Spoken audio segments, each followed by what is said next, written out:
하이라이트, 보석 중에 보석이라고 할 수 있는 요한계시록 20장과 21장 내용을 오늘 공부하도록 하겠습니다. 이 내용은 사실 신학적인 논의가 많이 있기 때문에 만일 내가 어떤 신학적으로 한쪽 면에 서서 편향된 강의를 한다면 다른 쪽에 있는 사람들이 마음이 많이 아플 거예요. 그래서 지금 이 논의는 그냥 신학적인 논의나 어떤 내가 신학적 입장을 천명하는 그런 논의가 아니라 어떻게 요한계시록에 있는 본문을 요한계시록답게 이해할 것인가 하는 문제에 초점을 맞춰서 이 본문을 나누도록 하겠습니다. 20장 1절부터 6절에 있는 내용 또는 조금 더 넘어가서 20장 1절부터 10절에 있는 내용 천년 통치를 다루고 있는 본문이 오늘 이야기의 처음 대상이고 휴식 후의 두 번째 시간에는 요한계시록 21장 9절 이하에 소개되고 있는 새 예루살렘의 실체 문제를 다루도록 하겠습니다. 그것도 천년 통치 문제 못지않게 신학적인 논의가 많고 많은 사람의 신앙 고백과 관련되어 있기 때문에 자칫 이 내용이 어떤 사람에게 상처가 될 수 있겠고 어떤 사람은 통쾌하고 정말 마음이 기쁘고 황홀한 영적으로 충만해지는 시간이 될 수 있을 거라고 생각합니다. 어떤 강의든지는 상반된 그런 결과가 나타났는데 특별히 오늘 공부할 20장과 21장이 그러한 부분이 아닐까 생각이 들고 이런 민감한 주제인 만큼 제가 서두르지 않고 침착하게 그리고 주님께서 저에게 감동을 주셔서 이 말씀을 잘 전할 수 있도록 구해야 되겠다는 생각이 듭니다. 그래서 우리가 기도드리고 20장 내용을 공부하겠습니다. 하나님 아버지 감사합니다.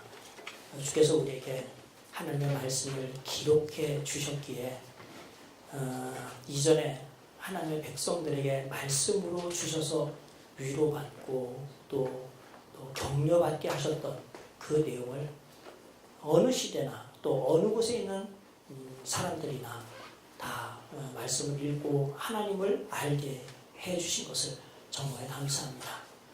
하나님 없이 오랜 역사를 지내왔던 대한민국에 주님께서 복음을 전할 귀한 일꾼들을 보내주셔서 우리가 복음을 받게 하시고 이제 우리가 하나님의 말씀이 무엇인지 신학이 무엇인지를 알게 됨으로써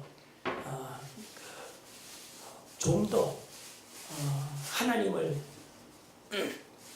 깊이 알고 또 하나님의 뜻을 헤아려 우리의 삶 가운데 실천하고자 하는 마음이 많이 생겼습니다.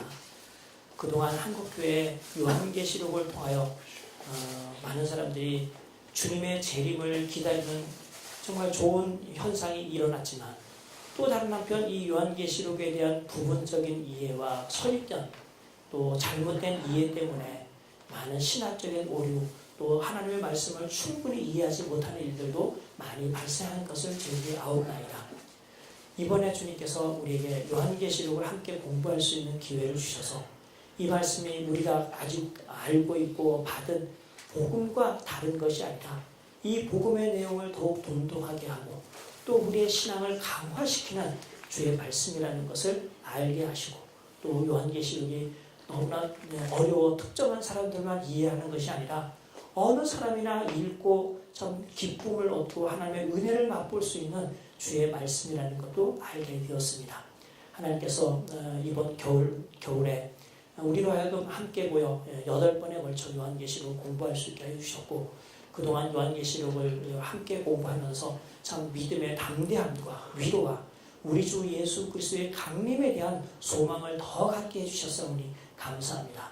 오늘은 요한계시록 중에서 많은 이론이 있고 또 다른 신앙을 갖는 여러 가지 신앙 고백들을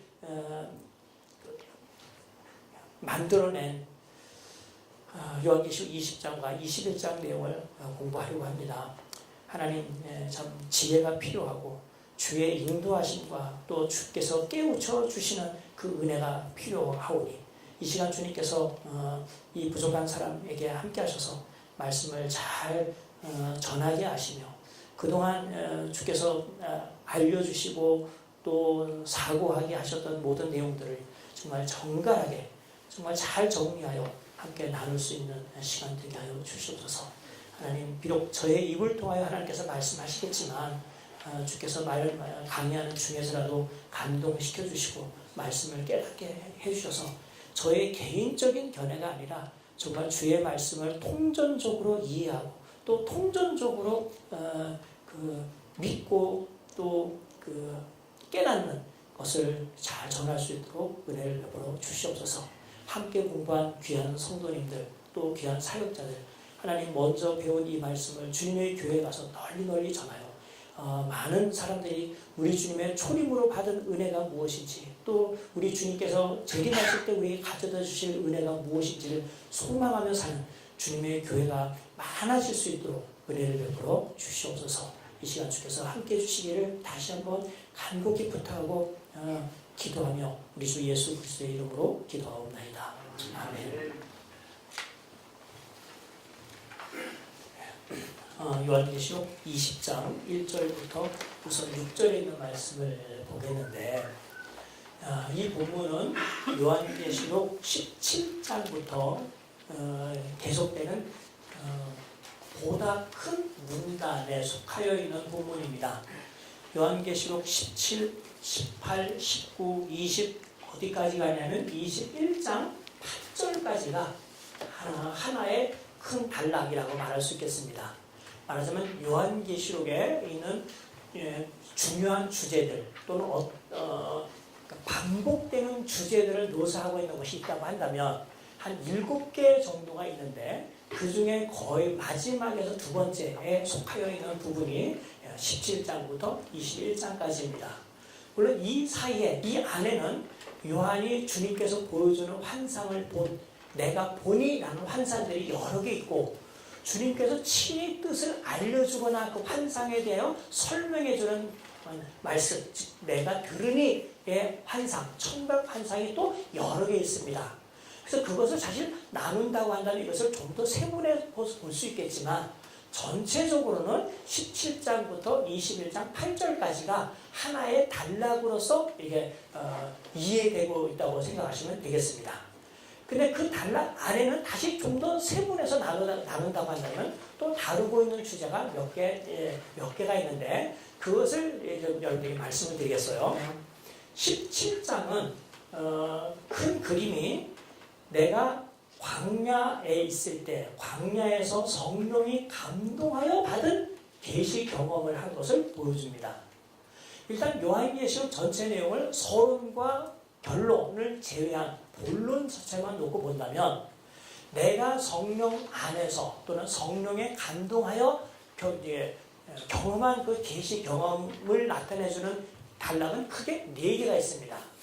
1장 9절 10절에 나오는 반모섬에서 그리스도를 본 계시 경험, 그래서 반모섬 환상이라고 말할 수 있어요. 그것은 1장부터 3장까지 즉 7 교회와 관련된 내용이 주를 이룹니다. 4장 1절 2절에 보면 또 다른 성령 안에서 또는 성령에 감동되어라고 하는 부분이 있습니다. 장수와 관련해서는 하늘에 올름을 받아서 하늘에서 보거나 들은 경험들을 하고 있는데 요한계시록을 다루고 있는 중요한 주제들이 거기에 다 있습니다.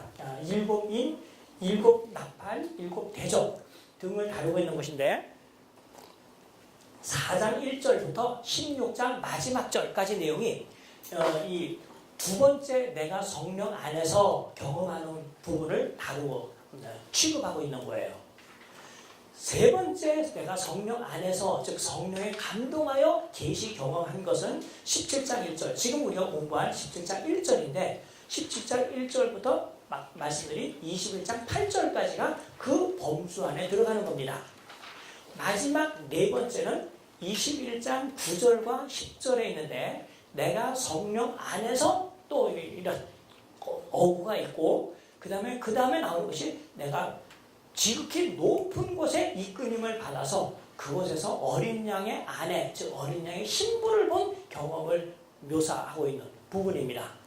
그래서 성령 안에서 본 환상 경험으로 따지자면 크게 네 환상으로 나눌 수 있고요. 그 안에 있는 각각의 독립된 것을 따진다고 한다면 7개의 주제들이 여기에 이제 반영되어 있다고 볼 수 있겠습니다. 그러니까 오늘 우리가 공부하려고 하는 20장, 21장은 그런 점에서 큰 그룹으로서는 17장부터 21장 8절까지 나오는 그가 광야에서 성령이 감동되어 또는 성령 안에서 본 환상을 다루고 있는 내용입니다.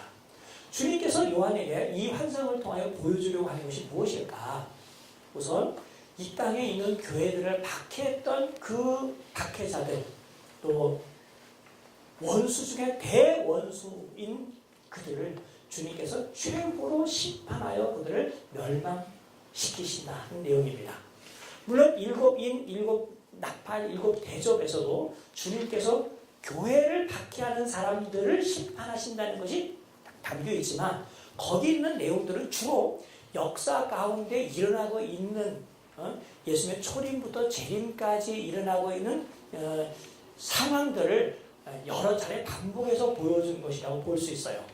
그런데 17장, 18장은 그 주님께서 심판하신 심판 중에서 특별히 끝부분, 마지막 부분에 있는 부분을 보여줍니다. 17장은 음녀의 받을 심판을 보여주고 있는데 음녀가 이 땅에서 그동안 했던 일들은 17장 5절과 6절에 보면 성도들을 박해하거나 죽여서 피를 흘린 것, 또 교회가 이 땅에서 해야 하는 중요한 일들이 하나님의 말씀과 예수 그리스도를 증언하는 일인데 그것이 교회로 봐서는 당연히 해야 할 그들의 사명이지만 교회로 봐서는 자기들을 귀찮게 하는 것이기 때문에 늘 교회를 박해하는 빌미가 됐던 내용들이거든요. 그래서 하나님의 말씀을 증언했던 사람들이 그 원수들에 의하여 또 세상에 있는 사람들 좀 더 근원으로 따진다고 한다면 더 이제 근원으로 따진다고 한다면 세상에 가장 세력을 가지고 있는 정치적인 통치자 또는 경제적인 권한을 가지고 있는 사람들에 의하여 압박을 받고 있고 그 배후에서 이들을 사주하고 있는 사탄 또는 마귀, 옛뱀 또는 용으로 표현되어 있는 그 영적인 실체에 의하여 고난을 당하고 있었어요. 그래서 17장에서는 그런 일을 한 인물을 여성화해서 여자화해서 음녀라고 표현합니다. 그 음녀가 결국 주님에 의하여 멸망당한다는 것을 보여주는 것이 17장 내용이에요. 18장은 바벨론이 멸망당하는 것으로 묘사됩니다. 사실은 동일한 실체인데 이 동일한 실체에 대하여 관점을 달리해서 묘사했어요. 그러니까 교회를 박해하는 그 실체가 17장에서는 여자의 관점에서는 음녀로 묘사되어 또 상징화되어 표현됐다고 한다면 18장에서 도시의 관점에서 교회를 박해하는 자를 표현합니다. 역사대대로 하나님을 반대하는 도시의 대명사인 바벨론을 형상화시켜서 바벨론이 바로 그 주인공이라는 거예요. 주님께서 이 바벨론을 결국 멸망시킨다는 겁니다. 그렇다면 이 바벨론과 음녀의 관계는 어떠할까? 아까 제가 동일한 실체에 대한 각도가 다르다, 관점이 다르다고 했는데 17장 마지막 절 18절에 보면 음녀와 바벨론을 잇는 말로서 다음과 같이 정의를 내려줘요. 내가 본 그 여자는 땅의 왕들을 다스리는 큰 성이다. 큰 도시라는 거예요. 그리고 18절에 바로 그 도시를 바벨론이라고 언급했으니까 이거는 물리적인 도시 또는 실제적인 여자를 가리키는 것이 아니라 영적인 세력을 표현하는 그런 방법, 상징적인 표현법이라고 이해하시면 되겠습니다. 어쨌든 마귀나 또 그의 사주를 받은 실제적으로 교회를 박해하는 이 세상에 있는 교회의 원수들이 음녀와 바벨론으로 표현되었고 그들이 결국 멸망당하여 18장 마지막 부분에 보면 21절 이하에 보면 그가 바다에 빠진 맷돌처럼 다시는 보이지 않게 되었다라고 언급하는 걸 보니까 역사의 끝부분에 일어나는 것이라는 것을 알 수 있습니다. 그때 어떤 반응이 일어날 것인가? 19장 1절부터 10절에 보면 두 가지 우리 주목할 것이 있습니다. 하나는 이렇게 행하신 하나님의 심판이 정말 참되고 의로우시다는 것. 하나님께서 그동안 원수들을 심판하겠다고 약속하셨던 그 약속이 실제로 이루어졌어요. 그래서 하나님의 말씀은 정말 믿음직하고 참이시고 그리고 그들을 공격하는 것이 무지하게 하려는가, 그들이 행한 행동에 대해서 너무나 가혹한 심판을 받는 것이 아니라 정말 공정한 심판, 의롭다 하는 면에서는 누구도 불평할 만한 것이 없는 아주 공정한 심판이라는 의미에서 하나님의 심판은 의롭다고 평가합니다.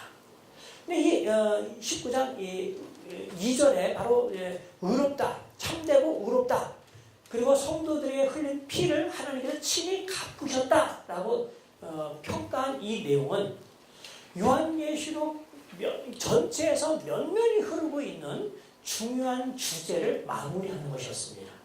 제가 강의하면서 몇 번 말씀을 드렸을 거예요. 하나님의 말씀과 예수를 증언하는 것 때문에 박해를 받는 사람들 입장에서 볼 때는 하나님이 하시는 일을 이해하지 못해요. 하나님은 왕 중의 왕이시고 알파와 오메가가 되시는 그러한 분이신데, 그리고 최고의 통치자신데 어떻게 그의 백성들이 이 땅에서 고난받으면서 그냥 지켜만 보고 계실까? 그들이 그냥 물리적인 박해나 그냥 굶거나 하는 정도만이 아니라 심지어는 목베임을 당하기도 하고 칼로 죽임을 당하기도 하고 그러는데 어떻게 그냥 쳐다만 보고 계실까? 그래서 요한계시록 6장 9절부터 11절, 제가 제법 많이 인용했던 부분이죠. 6장 9절부터 11절에 보면 역사 대대로 교회가 또는 성도들이 하나님께 기도 드리는 것을 한마디로 이렇게 얘기했어요. 대주제요. 우리의 원수를 심판하여 우리의 원한을 갚아주지 아니하시기를 언제까지 아니하시겠습니까? 빨리 심판해 주십시오 라는 거예요. 그때 하나님의 말씀이 뭐죠? 알았어 빨리 해줄게가 아니죠. 잠깐 쉬어라. 너는 지금 죽임을 당했는데 거기에 따르는 것은 너는 쉬는 것이다. 잠깐 쉬고 있어라. 아직까지 너와 같은 동무들도 너처럼 죽임을 당하는 그 숫자가 있는데 아직 채워지지 않았으니 그 수가 충만할 때까지는 이런 일이 계속될 것이고 내가 반드시 그들의 원수를 갚아주고 너 대신 보호하겠다라고 약속을 해요. 그러니까 언제까지입니까? 라고 하는 것이 거의 후렴적으로 반복해서 나오고 사람들의 기도 중에 아주 중요한 내용이었어요. 심지어는 이제 8장을 시작할 때 구약시대부터 내려왔던 성도들의 기도가 바로 이런 내용이었다는 것을 또 묘사하고 있습니다. 역사가 진행되는 동안에는 하나님의 심판이 결정적으로 내리지 않아서 마치 하나님이 그의 원수들이 활개치고 있는 것을 그냥 무기력하게 지켜보고 있는 것으로 성도는 생각할 수 있었습니다. 그렇지 않은 거예요. 7 나팔, 7 대접 제형을 통하여 하나님께서는 역사 중에서라도 그들을 심판하고 계신다는 것. 부분적인 심판이에요. 그러나 마침내 최후의 심판을 하신다는 것을 주님께서 보여주십니다. 이미 이전에 요한계시록 자체만 놓고 본다면 14장에서 두 짐승이 하는 것에 대한 보응으로서 하나님이 심판하신다는 것을 보여주셨어요. 바로 지난주에 공부했던 내용입니다. 거기에 특이한 내용이 있어요. 아직 구체적으로 다루지 않을, 즉 18장에 나오는 그런 내용을 14장에서 이야기했어요. 큰 성 바벨론이 멸망할 것이다. 그렇죠? 14장 8절이에요. 무너졌도다 큰 성 바벨론이여 모든 나라에게 그의 음행으로 말미암아 진노의 포도주를 먹이던 자로다. 자기가 경제적, 정치적 또는 종교적 고난을 가지고 있었고 그것을 가지고 있는 것을 이용하여 약한 교회를 박해왔었던 겁니다. 근데 주님께서 바로 그것으로 그들이 사용했던 무기로 하나님께서 바벨론을 멸망시키고 무너지게 만드셨다고 이야기합니다. 그렇게 하실 것을 미리 이야기하는 거예요. 구약 성경에 선지자들이 많이 사용하는 방법 중에 하나인데 예언적 완료형이라는 게 있어요. 무너졌더라라고 하는 것은 이미 무너진 거잖아요. 현재 완료형이잖아요. 근데 진짜 무너진 게 아니고 무너질 거라는 거예요. 미래에 일어날 일의 확실성을 설명하기 위하여 현재 완료형으로서 표현하는 히브리적 표현법인데 그래서 예언적 완료형이라고 그러죠. 그 완료형을 써서 앞으로 일어날 것을 미리 보여줘요. 18장에서 바로 그 내용을 보여준 겁니다. 그러니까 이런 과정을 지켜본 성도들로서는 하나님의 심판하심이 얼마나 믿음직스럽고 의롭다고 생각했어요. 그래서 그의 심판은 참되고 의로우시더라. 그리고 설명하기를 자기의 종들의 피를 그 음녀의 손에 갚으셨도다. 그 음녀의 손에 갚았다고 했어요. 그래서 음녀와 바벨론 사이는 차이가 없이 같은 실체를 다른 관점에서 제시하는 것이라는 것을 여기서 보여줍니다. 그럼 할렐루야 찬송이 나와요. 그 다음에 19장에서 우리가 주목해야 될 두 번째 내용은 7절과 8절에 있는데 그러자 이 땅에 원수들은 다 없어지고 남아있는 것은 하나님을 섬기는 자들, 즉 하나님의 순결한 백성들이에요. 그들은 여기서 뭐라고 했냐면 그 어린 양의 혼인 기한이 이르고 혼인 날짜가 되었고 시간이 다가왔고 그의 아내가 자신을 준비하였다. 그동안 그 신랑은 아내가 없어서 결혼을 못했는데 이제 아내가 마련했다는 거예요. 그건 누구였습니까? 정결해진 교회예요. 그래서 그 교회가 정말 이제는 신랑 대신 예수 그리스도와 함께하는 그런 시간이 되었고 그런 때가 되었다는 것을 설명해 줍니다. 두 번째는 8절인데 7절은 결혼식에 있어서 신부 형상으로 교회를 설명했다고 한다면 8절에서는 동일한 그 상황에 이번에는 결혼식에 참여하는 또는 결혼식 잔치에 참여하여 그 음식을 먹는 손님으로 교회를 묘사해요. 그러니까 동일한 교회가 한편 어린 양의 신랑 대신 어린 양과 관련해서는 그분의 아내 묘사가 되었고 두 번째 결혼 잔치와 관련해서는 그 잔치에 참여하는 손님으로 묘사되었습니다. 좀 의아해할지 모르겠지만 성경에서 이야기하고 있는 두 가지 이미지를 같이 사용했기 때문이에요. 이사야에 보면 51장, 56장 등에 보면 하나님께서는 이스라엘을 당신의 아내로 묘사했거든요. 헵시바 퓰라. 그러니까 하나님의 백성을 하나님과 관련해서 얼마나 사랑하는 자인가를 설명하기 위하여 아내로 묘사한 것을 여기에 적용해서 이 땅에 있는 교회가 순결해지고 승리해졌을 때 하나님과 그리스도의 아내가 된다는 것을 묘사한 거예요. 또 다른 한편 구약 성경에 보면 메시아가 오시면 누리게 될 복을 설명할 때 하나님의 나라가 임하였고 하나님 나라에서 베푸는 하나님 나라 잔치에 참여한다. 즉 하나님께서 연회를 베푸실 텐데 그 연회에 많은 사람들을 초대하여 연회에 기름지고 오래된 포도주를 먹고 마시게 하겠다고 말씀하신 적이 있어요. 이사야 25장 6절에 있는 말씀입니다. 그런 예언과 관련해서라면 바로 역사의 끝 무렵이 이런 하나님 나라 잔치에 참여하는 그 시기라는 걸 알려주는 거죠. 혹시 여러분이 알고 있는 이 본문이 있다면 마태복음과 누가복음에서는 이게 마가복음에 못 찾아보겠어요. 마태복음과 누가복음에 보면 장차 하나님 나라에 참여할 사람이 많아질 것을 설명하면서 동서로부터 또는 동서남북으로부터 많은 사람이 와서 아브라함과 이삭과 야곱과 함께 어떻게 한다고요? 천국 잔치에 앉으려니와 또는 하나님 나라의 잔치에 앉으려니와 라는 표현이 있잖아요. 그러니까 하나님 나라의 풍성함을 또는 구원의 풍성함을 나라 잔치에 참여하는 것이라고 언급을 했어요. 그렇다면 거기에 음식을 먹는 사람으로 초대를 받는 것은 복 있는 사람입니다.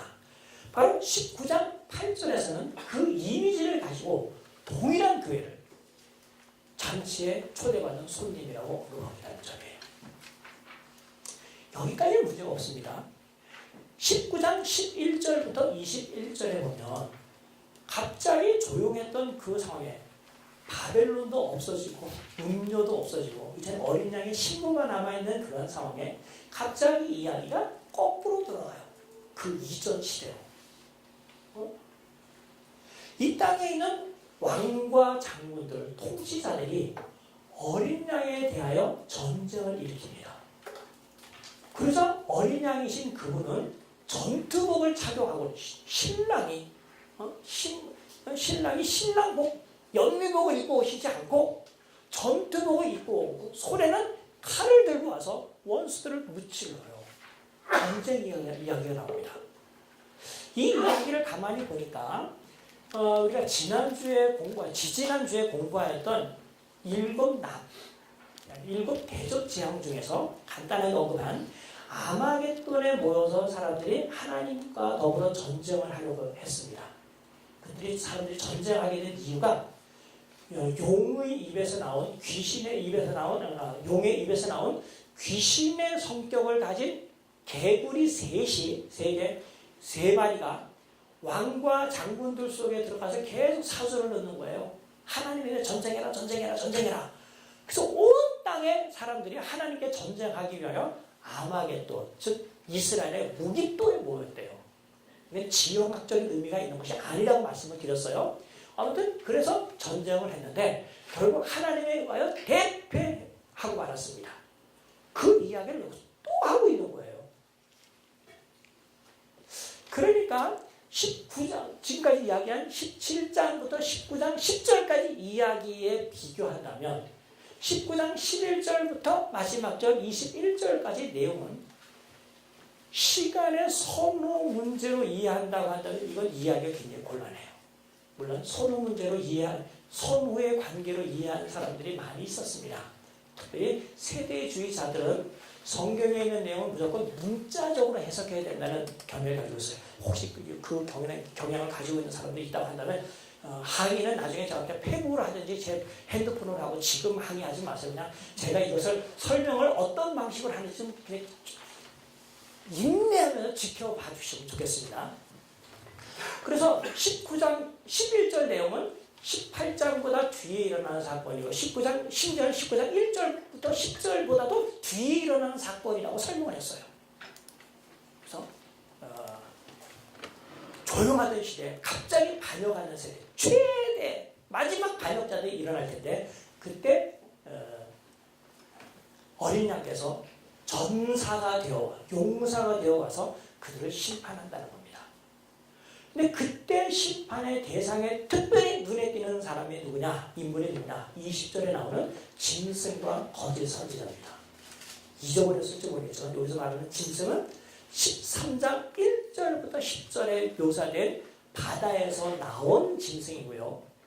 거짓 선지자는 13장 11절부터 18절에 묘사된 땅에서 올라온 짐승이에요. 그들이 심판을 받는데 그러면서 그들이 들어가는 것이 어디냐면 나중에 좀 더 자세하게 둘째 사망이라고 설명이 된 불과 유황으로 타는 불못에 빠뜨린다라고 되어 있습니다. 그러고 난 다음에 20장 이야기가 나오는 거예요. 자, 이렇다면 이걸 시간적인 선후 관계를 어떻게 봐야 될 것이냐 우리가 고민을 해야 돼요. 벌써 1000년이 흘렀어요. 굉장히 시간이 많이 흘렀습니다. 그리고 나서 20장에 있는 내용인데 오늘 어쨌든 20장 내용을 우선 더 강조하려는데 초점이 있으니까 요 정도 하고 20장을 보겠어요. 그래서 20장 내용에 대해서도 만일 이 내용이 19장에 있는 이야기 다음에 온다고 보는 사람들은 전전연설 계열에 속하는 사람들이에요. 왜냐면 그렇게 볼 수밖에 없어요. 왜냐면 20장에 그 원수들을 정벌 하고 두 짐승을 불못에 빠뜨리기 위해 오시는 그분이 성경에서 얘기하는 그리스도의 재림을 묘사한다고 보고 있기 때문입니다. 그래서 그리스도의 재림이 일어나죠. 그리스도의 재림 다음에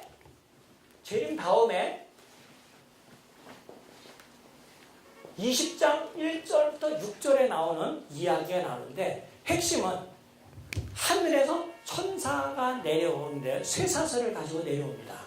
와서는 용을 잡아서는 묶어 무저갱에 가둬놓고 1000년 동안 거기서 꼼짝달싹하지 못하게 했다는 거예요. 그리고 그러는 와중에 이 땅에 살면서 죽임을 당한 영혼들이, 목베임을 당한 영혼이 다시 살아나서 그리스도와 더불어 1000년 동안 왕노릇 한다는 거예요. 그래서 여기에서 나오는 용어 때문에 1000년 동안 왕노릇 한다는 것으로 인하여 1000년 왕국 또는 1000년 통치라는 말이 생겨났어요. 또는 1000년 통치라는 말이 생겨났어요. 이게 1000년 동안 지속될 거예요. 그리고 나서 20장 7절부터 10절에 보면 무저갱이 갇혔던 용이 풀려나서 주변에 있는 나라와 또 왕과 장군들을 꼬드겨 하나님께 대하여 전쟁을 하게 합니다. 그저 하나님께서는 전쟁을 하게 하고 이 땅에 있는 하나님의 백성들 또는 성도들의 진과 사랑하시는 성, 보호개요, 도시를 공격하고 막 불러 살려고 했을 때 하나님께서 그걸 막아서 그들을 멸망시켜 여기서는 용이 잡혀 무적에 있던 그 용을 잡아서 아까 언급했던 19장 20절에 언급되어 있는 짐승과 거짓 선지자가 들어가 있는 불과 유황이 타는 못, 즉 둘째 사망 속에 빠지게 된다는 거예요. 1000년이 지나서 여기 또 이제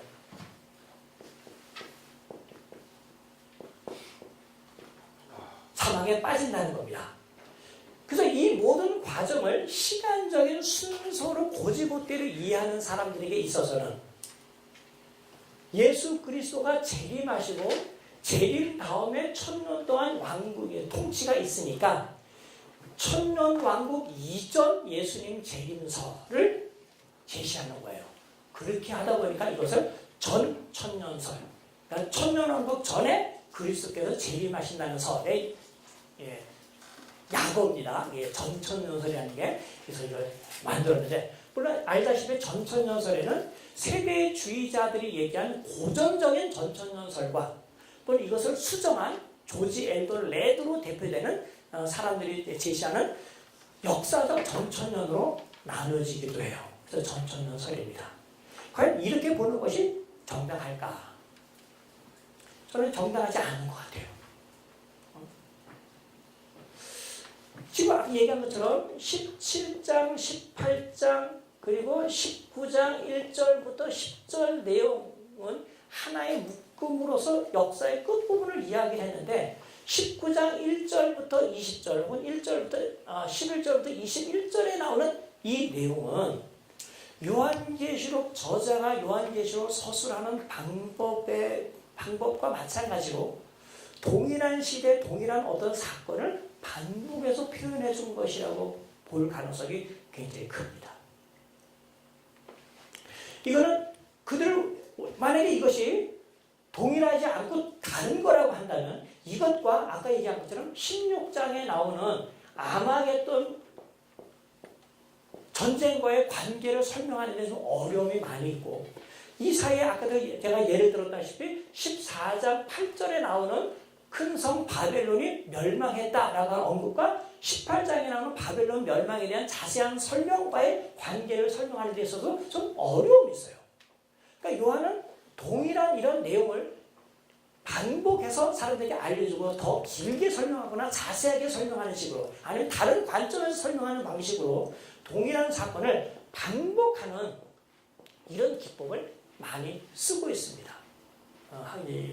이번 강좌 처음에 제가 말씀드렸다시피 당시 요한계시록을 아는 사람들은, 또 정보를 아는 사람들은 우리처럼 눈으로 보고 계속 몇 번씩 읽을 수 있는 사람이 아니라 한 번 귀로 듣고 외워야 되는 사람이기 때문에 긴 정보를 한꺼번에 줄 수가 없어요.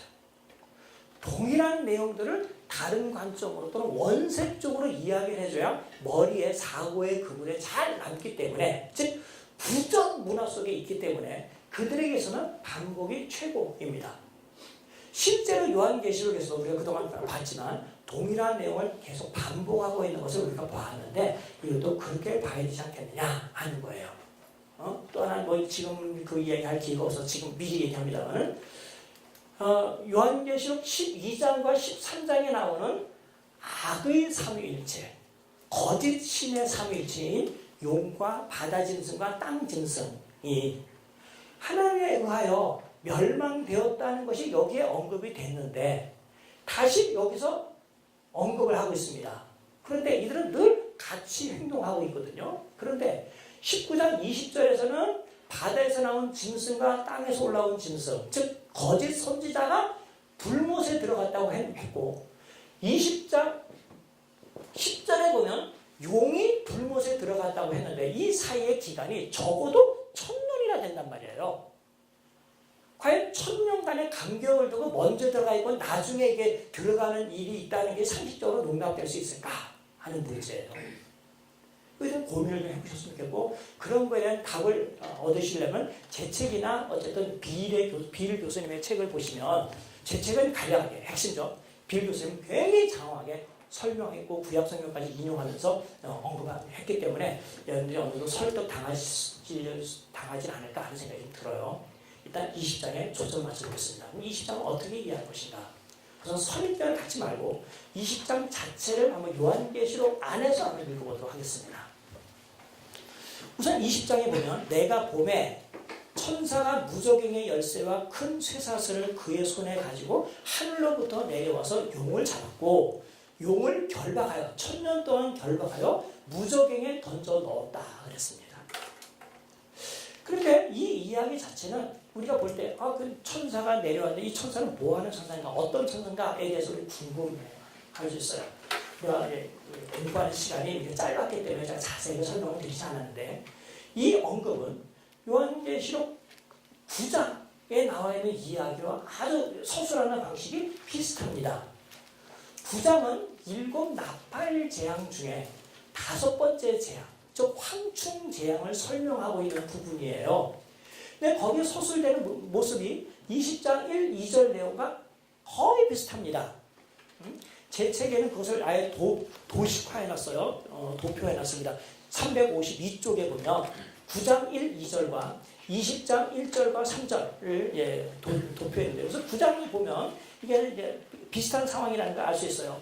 5째 천사가 나팔을 불며 내가 하늘에 땅에 떨어진 별 하나가 있는데 그가 무저갱의 열쇠를 받았다. 여기 하늘에 떨어진 별로 여기 묘사가 됐고, 20장에는 천사가 내려온다고 했습니다. 열쇠를 받았다, 하나는 쇠사슬을 가졌다. 또 무저갱이라는 거 하는 언급이 같이 있어요. 그래서 그 무저갱을 열었더니 어떤 상황이 발생했는데 20장에서 무저갱에 넣고 닫아버렸습니다. 완전 반대 상황이에요. 어떤 면에서 다른 것일 수도 있겠지만 또 한편에서 본다면 무저갱과 관련해서 하늘에서 내려온 그 실체는 어떤 권세를 가졌다는 걸 알 수 있어요. 아무도 무저갱에 대해서 건들지 못했는데 그가 열었더니 무저갱에 있는 것이 나왔고, 그가 닫고 잠갔더니 결박했더니 거기서 옴짝달싹 못했다 하는 거예요. 그러니까 무저갱을 제어할 수 있는 실체가 하늘에서 내려왔다는 것을 보여주고 있거든요. 이런 점에서 이 두 이야기는 거의 같은 이야기 또는 같은 어떤 분에 대한 이야기를 하고 있는 겁니다. 누굴까요? 아마도 어린 양이신 예수 그리스도, 즉 메시아를 여기서 설명할 가능성이 커요. 자, 이거는 우리 해석학적으로 한참 걸려서 내릴 수 있는 결론이라고 한다면 이거는 일단 중지하고, 그가 와서 한 일이 뭐냐 하면 요한계시록에 다시 봅니다. 그가 온 목적은 뱀, 즉 마귀, 옛뱀, 사탄을 잡아 1000년 동안 결박하는 겁니다. 그동안 많은 사람들이 사탄의 1000년 동안 결박은 사탄 자체를 결박한다는 사실 자체만 두었어요. 그런데 여기서의 핵심은 그가 사탄의 어떤 부분을 결박해서 어떻게 활동하지 못하게 했느냐 하는데 더 초점이 맞춰져 있습니다. 두 가지 점이에요. 그동안 사탄이 했던 활동 상황을 묘사하고 있는 부분이 있어요. 그건 뭐냐? 뭐냐면 만국을 미혹하지 못하게 하였는데, 즉 결박되는 순간 그의 행동에 제한을 받았습니다. 어떤 행동? 만국을 미혹하는 것.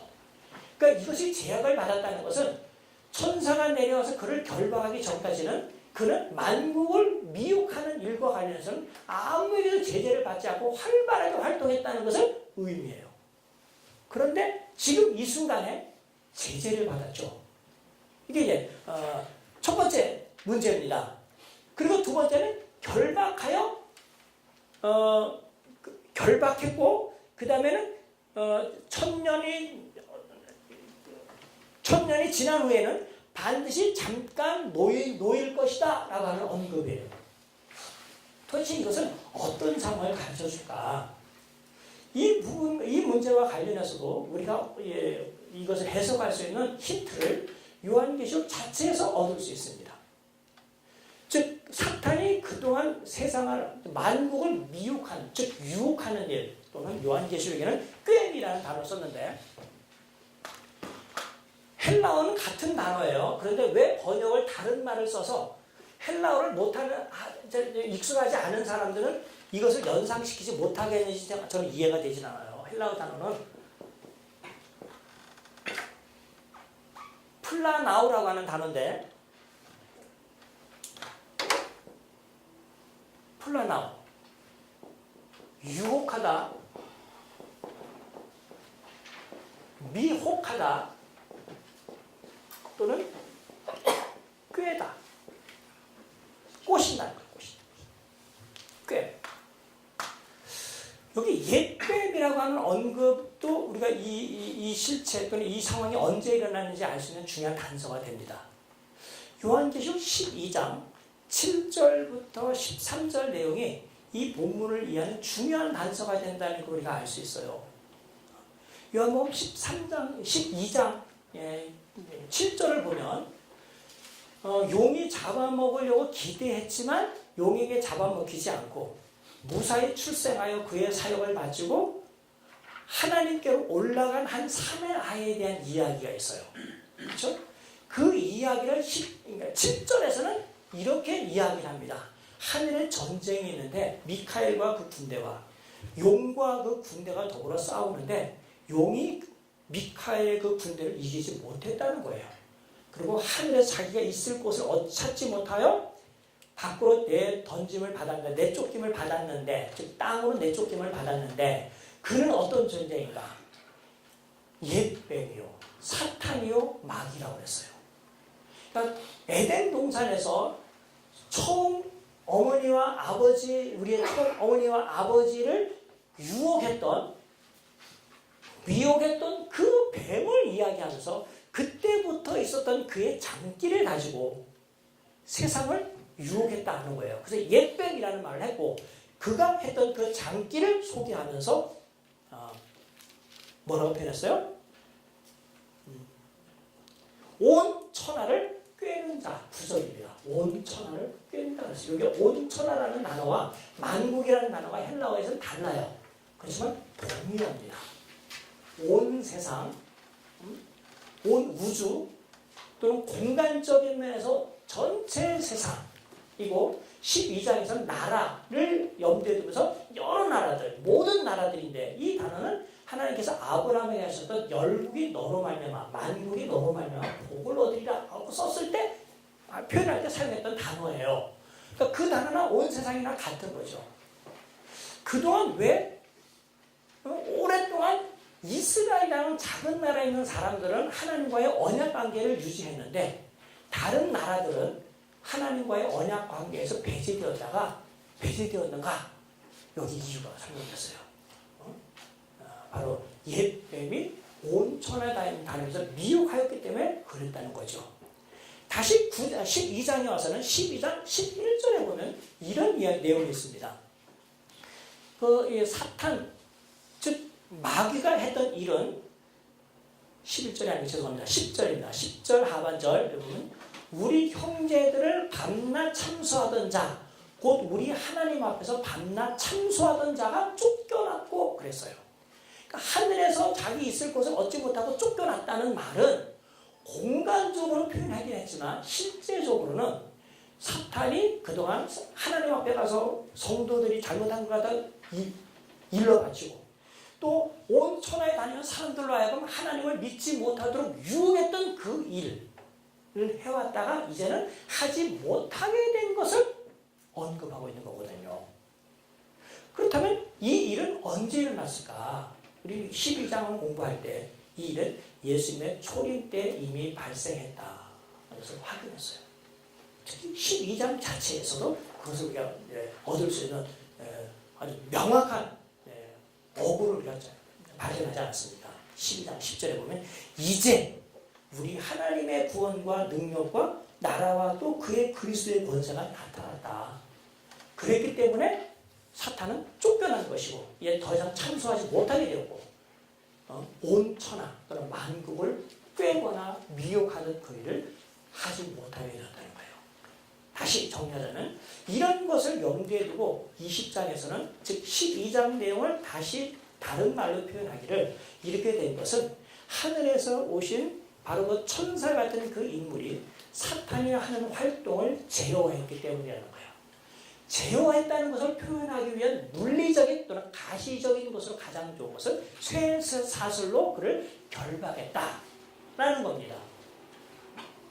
그리고는 그가 이 땅에서 아예 존재도 없이 내버려 둔 것이야. 존재도 없이 딱 묶어갖고서는 무적행에 넣어갖고서는 뚜껑 닫아놓고는 활동하지 못하겠다는 의미가 아니라 여기서 그의 결박은 어떠한 관점에서 어떠한 점에서 한정되어 있어요. 어떤 점? 미혹하는 점에 있어서 참소하는 점에 있어서 제약을 받게 되었다는 거예요. 이건 예수님께서 사탄과 관련하여 말씀하셨던 것과도 정확히 일치합니다. 예수님은 십자가에 못 박히기 전에 제자들에게 이렇게 말씀하셨어요. 시몬아, 사탄이 내게 청구하였다. 밀가루를 하려고 너희들을 잡아먹으려고. 베드로 전서에서 베드로는 이렇게 얘기합니다. 사탄이 우는 사자같이 삼킬 자를 찾고 있다고. 그래서 바울은 에베소서 6장에서 우리가 이 사탄을 이기기 위해서 우리의 싸움은 물리적인 혈과육의 싸움이 아니라 영적 세력에 대한 싸움이니까 그 세력을 이기기 위해서는 영적인 무장을 해야 된다라고 이야기했어요. 사탄의 공격을 염두에 두고 했던 말이죠. 여기서 활동하고 있는 겁니다. 그런데 예수님께서는 이미 복음서에서 사탄의 활동이 어떤 부분에서는 제약을 가했고 또는 그에게 결정타를 날렸다는 것을 말씀하셨어요. 마태복음 12장 28절 같은 말씀을 보면 예수님이 귀신 들려 앞을 보지 못하고 말 못하고 듣지 못하는 사람의 병을 고쳐줬습니다. 그렇죠? 어떤 상황으로 고쳐줬을까요? 내가 이렇게 고쳐준 것은 하나님의 성령으로 고쳐준 것이다. 내가 하나님의 성령으로 귀신을 내어 쫓아냈다고 한다면 이것이야말로 하나님의 나라가 이미 너에게 임했다는 증거다. 하나님의 나라 임함과 사탄의 나라가 와해되고 귀신이 쫓겨난 것은 밀접한 관계가 있어요.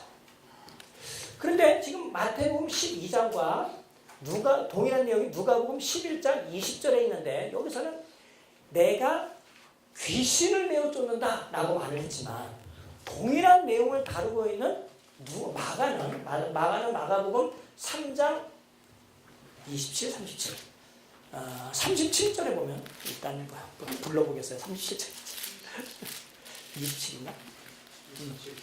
고맙습니다. 3장 27절에 보면 이 내용을 좀 더 근원적인 실체인 사탄과 연결시키고 있어요. 만일 사탄이 자기를 거슬러 일어나 분정하면 설 수 없고 망하느니라.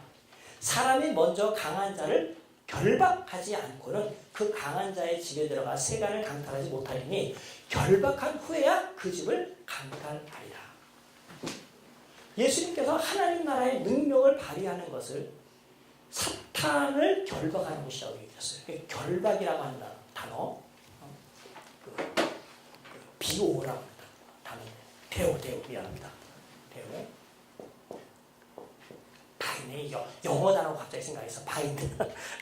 바인드라고 하는 거, 묶는 거, 대오라고 하는 이 동사가 요한계시록 20장 3절에 사용된 그 동사와 지금 마가복음 3장 27절, 28절에 사용되는 동사가 정확하게 일치해요. 똑같은 단어예요.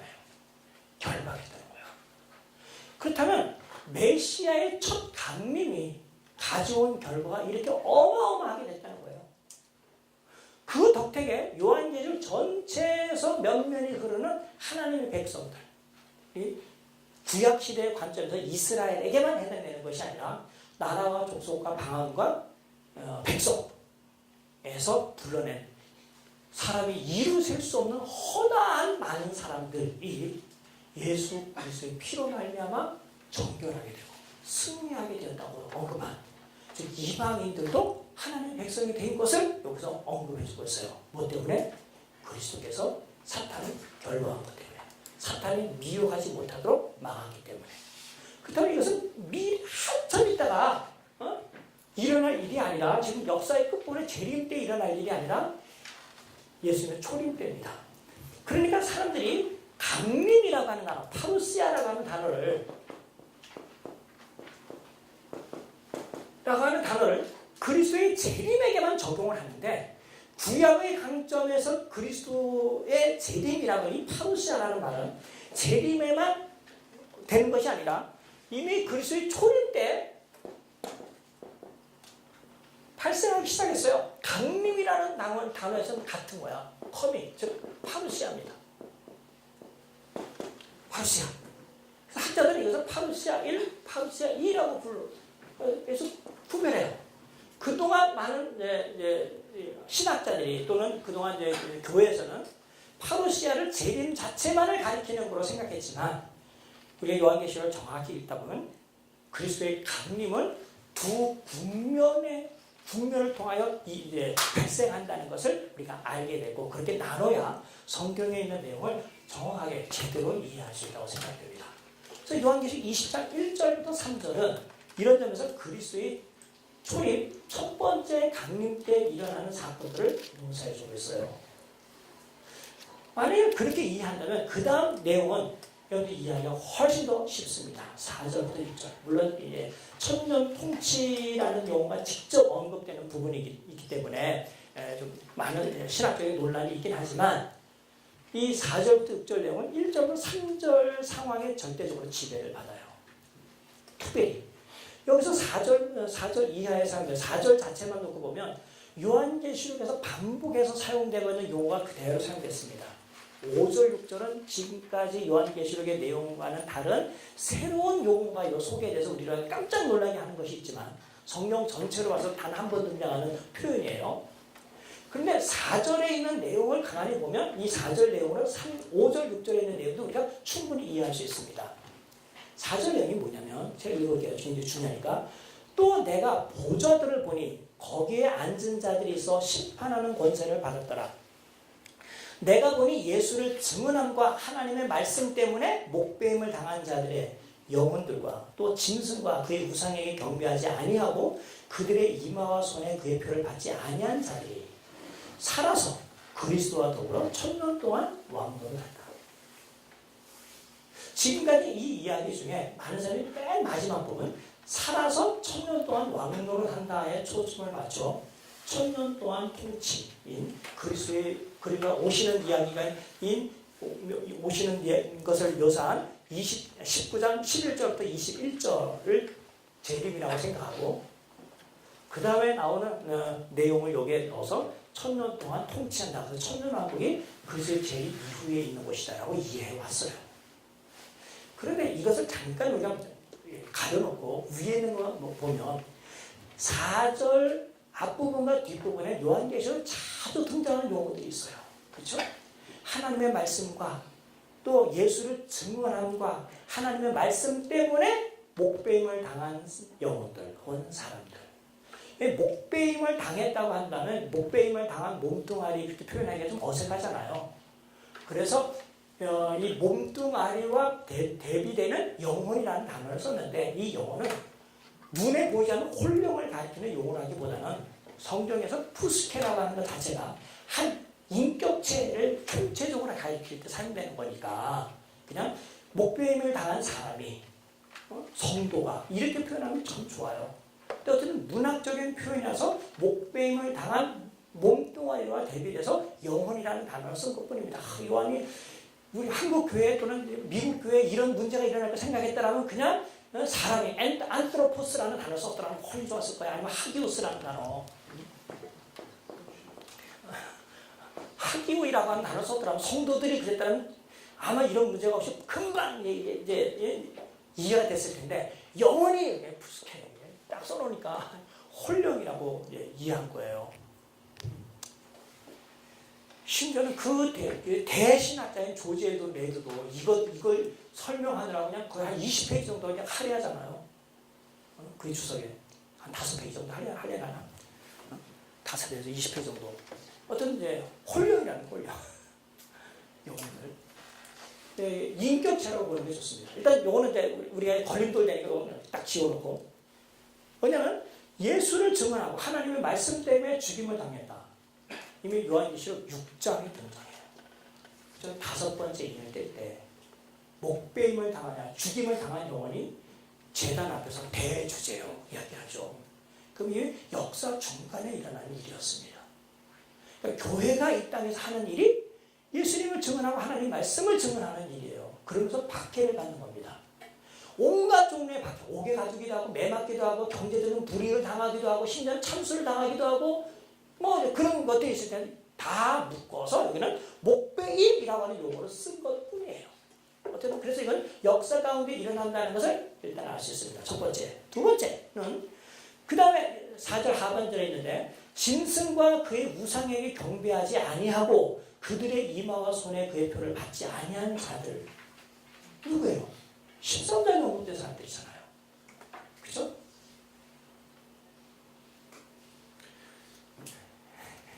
십사장이 있어요. 소위 666 하기 전에 땅에서 올라온 짐승이 거짓 선지자가 바다에서 나온 짐승의 형상을 만들어 우상을 만들고 경배하게 하고 경배하지 않은 자는 며칠은 권세를 가지고 죽인단 말이에요. 그럼 그 사람 편이 되라고 이마나 손에 표를 받게 하죠. 그래서 잠깐 동안은 살 수 있어. 근데 14장이 뭐라 그래요? 거기에 경배하는 사람은 짐승과 거짓 선지자가 들어가는 유황불에 그들도 살아버릴 것이다. 진정 경배의 대상은 물근원과 하늘과 땅과 바다와 물근원을 만드신 그분만이 경배의 대상자다. 14장 7절에서 얘기하잖아요. 그 이야기를 여기서 하고 있는 거예요. 언제 일어난 일이에요? 역사 중간에 일어났던 일이야. 그러니까 그 역사의 중간에 하나님께만 경배하느라고 죽임을 당하고 또 말씀을 증언하고 예수님을 증언하느라고 죽임을 당한 사람들이 있는데 그런 사람들을 하나님께서 어떻게 치료하시는가? 하나님께서 그들을 살리신다는 거예요. 여기 살아서에 대해서 미안합니다. 조지 에돈 레드 좋아하시는 분 계시는 미안한데 조지 에돈 레드 교수님은 이 문제에 있어서 목숨을 거세요.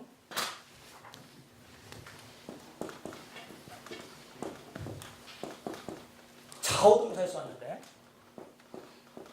자오 살다 리브라는 동사의 부정과형이에요.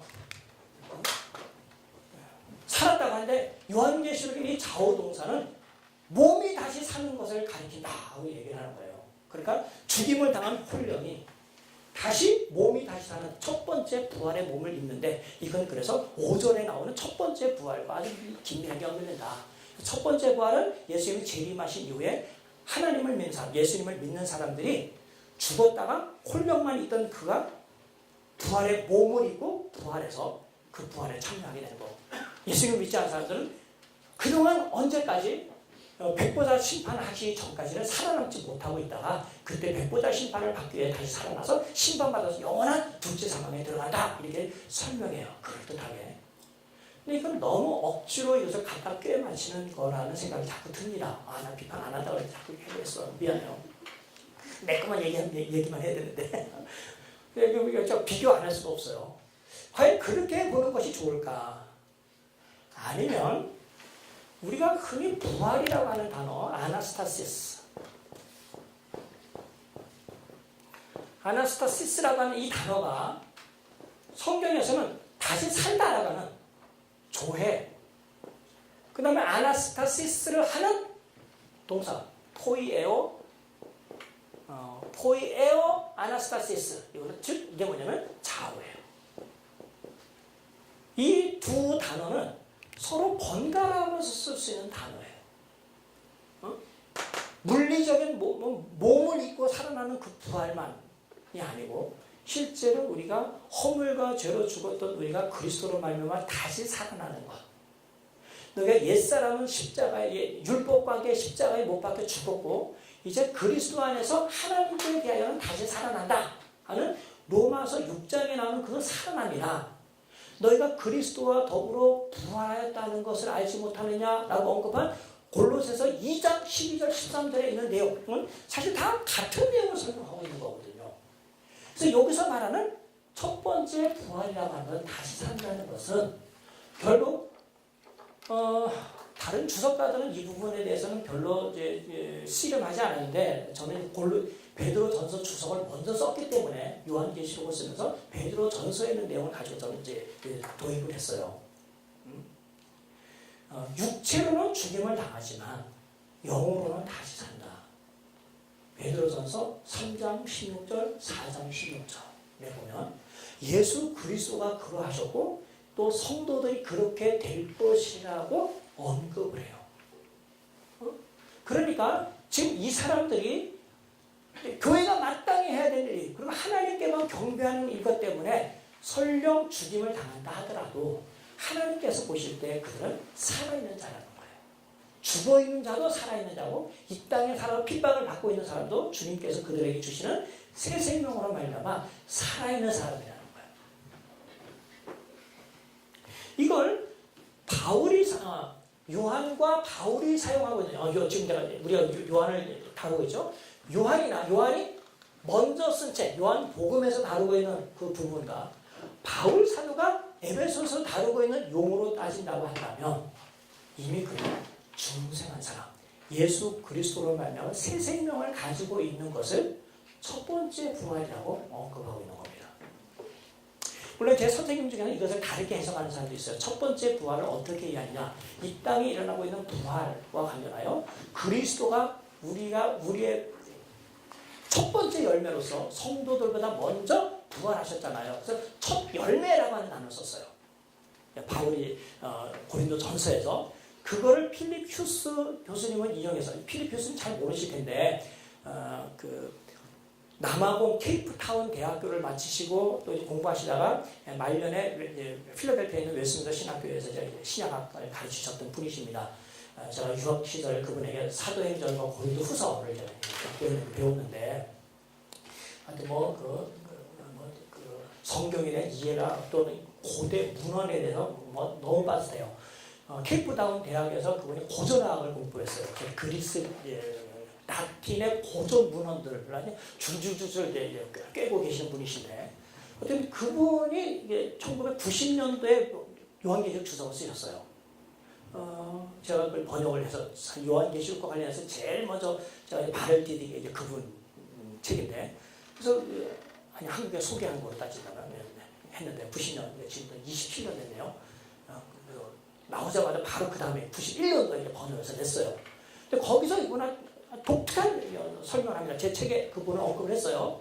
왜냐하면 여기서 말하는 첫 번째 부활은 그리스도께 부활하신 것을 가리킨다. 실제 부활과 관련된 첫 열매라는 거죠. 그래서 우리가 그 부활하신 그 그리스도를 믿고 그 안에 있다면 우리는 시간적으로 늙는다 하더라도 다시 살게 될 것은 분명하다 하는 거죠. 그래서 부활에 대한 확실성을 가지고 이분이 이것을 설명했어요. 근데 사실 그것보다는 우리가 그리스도를 믿음으로써 세상이 우리에게 대하는 것과 하나님이 우리에게 대하는 것을 비교하되 대조하되 썼을 가능성이 더 크다고 생각돼요. 그냥 세상 사람들에 의하여 하나님의 말씀과 예수님을 증언하고 또는 하나님께 경배하고 우상에 경배하지 않는 것 때문에 죽임을 당했다 하더라도 하나님께서는 그를 역사 가운데서 다시 살리시고 살아있는 존재를 봐주시라는 거예요. 그것을 첫째 부활이라고 보는 겁니다. 이렇게 해석하는 것이 옳다고 하는 것은 이제 5절에서 이제 입증을 받을 수 있어요. 그 나머지 죽은 자들은 누굴까요? 불신자들이고요. 그들은 똑같은 시기에 죽임을 당했지만 그들은 첫 번째 부활에 참여하지 못하면 천년이 차기까지는 살지 못합니다. 살아있는 존재가 아니에요. 자, 그렇다면 우선 두 종류의 사람이 있어요. 여기 신자들이 있고요. 불신자들이 있습니다. 그 나머지. 이 신자들은 첫째 부활에 참여해요. 근데 이 첫째 부활에 참여한다는 말을 하기 전에 이 사람이 참여하기 전에 그들은 죽임을 당해요. 근데 여기서 말하는 당한 이 죽음이 허물과자로 죽었다는 영적인 죽음을 가리키는 것이 아니라는 게 분명하죠. 앞에서 보면 아까 말씀을 전했고 또 경배하지 않은 것 때문에 실질적으로 죽음을 당했으니까 목배임을 당했다고 표현했으니까 물리적인 죽음이에요. 이 물리적인 죽음을 당한 것을 사람들은 알고 있는데 하나님께서는 그를 첫째 부활에 참여하였다라고 언급합니다. 그래서 신자들은 첫째 부활에 참여해요. 근데 불신자들은 이 첫째 부활을 참여하지 못합니다. 다시 살아나지 못해요. 1000년이라는 기간이 지난 이후에 무슨 일이 일어나느냐. 6절에 보면 이 첫째 부활에 참여하는 자들은 복이 있고 거룩하도다. 왜냐하면 둘째 사망이 그를 다스리는 권세가 없고 도리어 그는 하나님과 그리스도의 제사장이 되어 1000년 동안 그리스도와 더불어 왕노를 한다 그랬습니다. 왜 1000년이 그 이후의 1000년이 아니라 여기 1000년이 있었으니까 1000년 동안 살지 못한 이 어쨌든 요 1000년 기간 동안 왕노를 한다는 거예요. 그리고 나서 둘째 사망이 소개됐으니까 둘째 사망이 얘를 다스리거나 지배할 권세가 없다는 겁니다. 그럼 둘째 사망은 누구와 관련되어 있는가? 이미 알려진 거에 의하면 19장 20절이 여기에 해당되겠죠. 그러나 아직은 소개하지 않았지만 조금 이따 한 4절 지난 다음에 20장 10절에서 소개가 돼요. 누구? 용. 그러니까 용이나 짐승과 거짓 선지자가 들어가는 곳과 관련해서는 둘째 사망이지만 여기에 죽임을 당한 이 사람은 동일한 사망이지만 얘와 얘는 관계가 없고 이 죽임을 당한 이 사람은 당하면서 첫째 부활과는 관계가 있다는 겁니다. 그 대신 그들은 현재로서 죽임을 당하지 않았지만 첫째 부활에는 참여하지 못한다는 거예요. 그렇다면 얘는 무엇과 관련되어 있을까?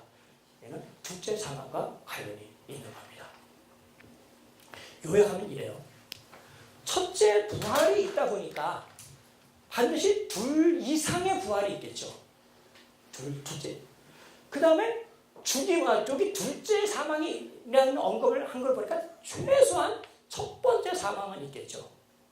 그래서 첫 번째 사망이라고 하는 것은 신자도 죽는 건데 이 신자도 죽는 이 첫 번째 사망은 신자들에게는 첫째 부활과 관련이 있지만 동시대라 하더라도 신자들이 아닌 요 사람들은 첫 번째 부활과 관계가 없습니다. 그렇다면 이 첫째 부활은 물리적인 부활이 아니라 영적인 부활인 것이 틀림없어요. 성경에서 말하는 예수 그리스도가 아니라 다시 사는 생명을 얻는 이 좌우동사와 밀접한 관계가 있다고 말할 수 있겠죠. 그럼 이 천년은 언제 일어날 것일까? 언제 일어날 것일까? 여러 가지 상황으로 지금까지 이야기한 것과 또 성경에 있는 교훈에 미루어 볼 때에 이것은 예수 그리스도의 초림 이후 이 땅에서 사는 성도들이 비록 밖에 불구하고 하나님에 대한 신앙, 예수 그리스도를 믿는 신앙을 가지고 있는 한 그는 하나님께서 살아있는 자로 이미 첫 번째 부활에 참여하는 자로 간주해 주신다고 이해할 수 있겠고요. 그렇다면 첫 번째 부활과 대칭이 되는 또 상대역이 되는 둘째 부활은 어떤 사람일까?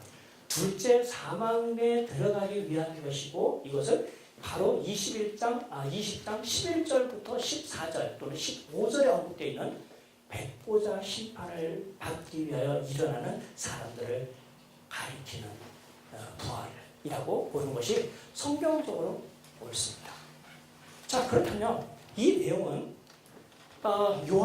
요한복음 5장에서 이야기해주는 내용과 아주 정확하게 일치해요. 요한복음에 있는 핵심적인 내용을 제가 여기 소개해드리는데 요한복음 5장 24절부터 시작을 하죠. 요한복음 5장 24절에 보면 내가 진실로 너에게 이르노니 내 말을 듣고 또 나 보내신 이를 믿는 자는 영생을 얻었고 심판에 이르지 아니하니 사망에서 생명으로 옮겼느니라 하고 이야기해요.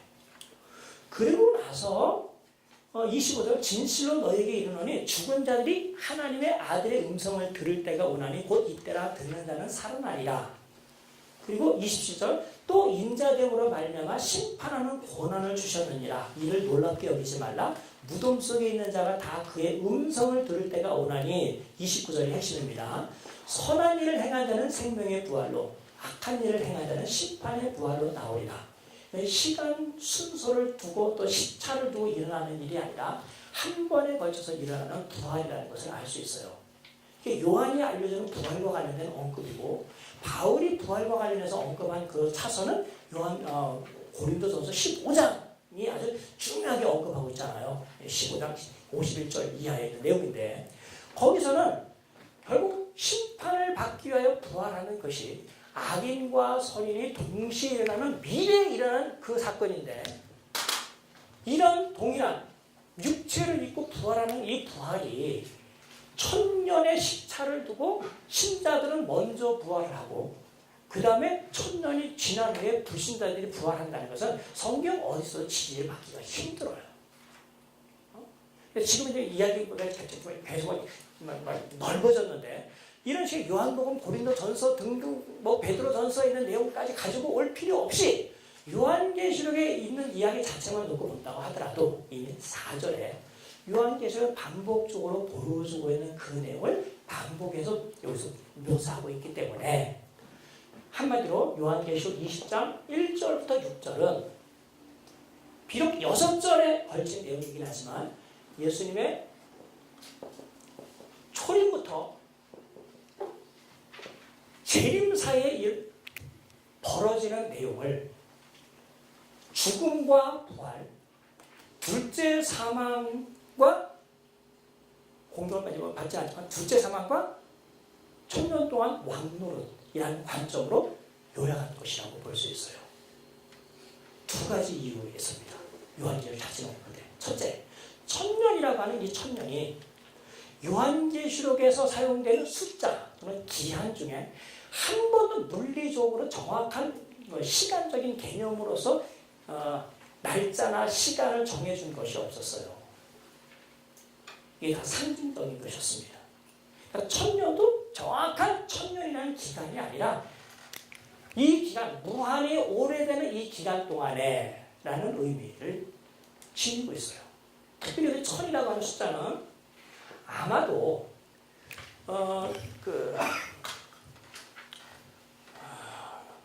주님께서 서머나 교회와 빌라델비아의 교회에 하시는 말씀, 네가 열흘 동안 환난을 당할 것이다 라고 하는 것에서 왔을 가능성이 커요. 열흘이라고 하는 정말 우리가 생각할 때 짧은 그 기간 환난을 잘 겪으면 주님께서는 이 열의 삼위일체 수인 3 곱하기 연수를 곱해가지고 천년 동안 그들이 시험을 받은 것에 대한 그 대가로 왕노릇하는 일을 해주겠다는 약속으로 볼 수 있어요. 그러니까 10일 동안 시험을 받고 환난 속에 있게 되는 교회에게 그것에 대한 보응으로 10의 3승 곱하기 365 천년 연 횟수를 해서 무한히 오랫동안 왕노를 하게 해주다 하는 언급과 두 번째 왕노를 한다는 것과 관련해서 단지 그냥 무조건 왕노를 한다라고 언급하지 않고 여기서 뭐라고 구체적으로 썼느냐 하면 하나님의 제사장이 되어 왕노를 한다고 했어요. 그래서 제사장과 왕직 문제를 다루고 있습니다. 이건 요한계시록에서 무척 중요한 주제거든요. 특별히 요한계시록 1장 6절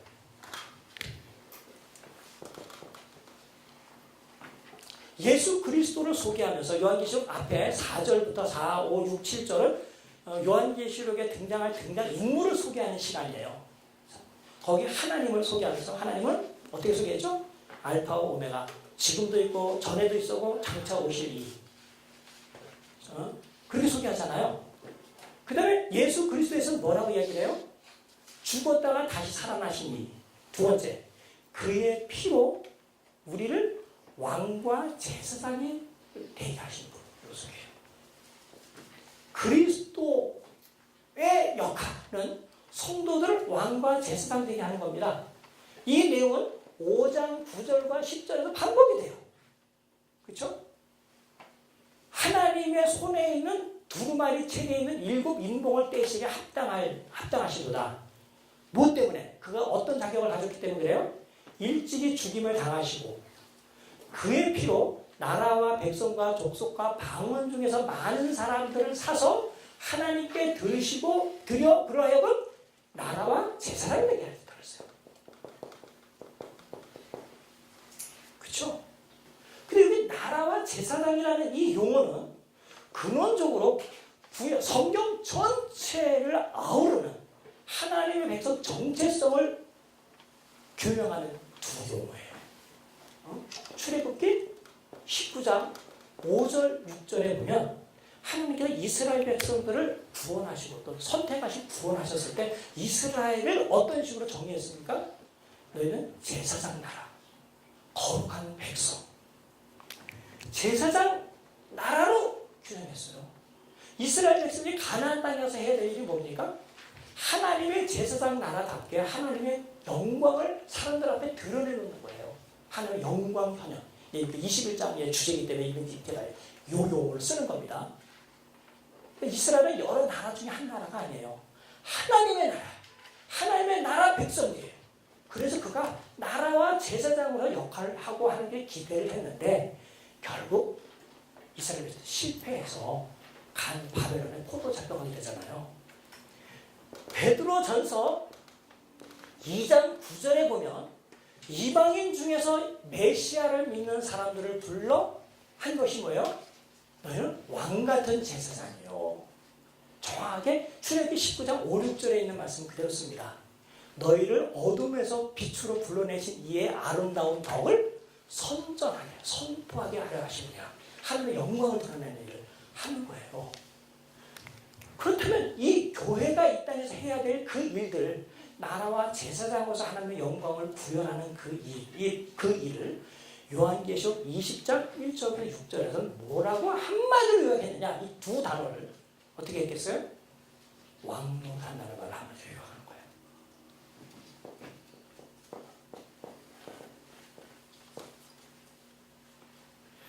여러 가지, 여기는 어구나 여러 가지 표현들, 요한계시록의 문학 기법을 종합해 본다면 20장 1절부터 6절은 결국 교회 시대에 있는 교회들의 상황을 묘사한다고 보는 것이 가장 로지컬하고 레셔널해요.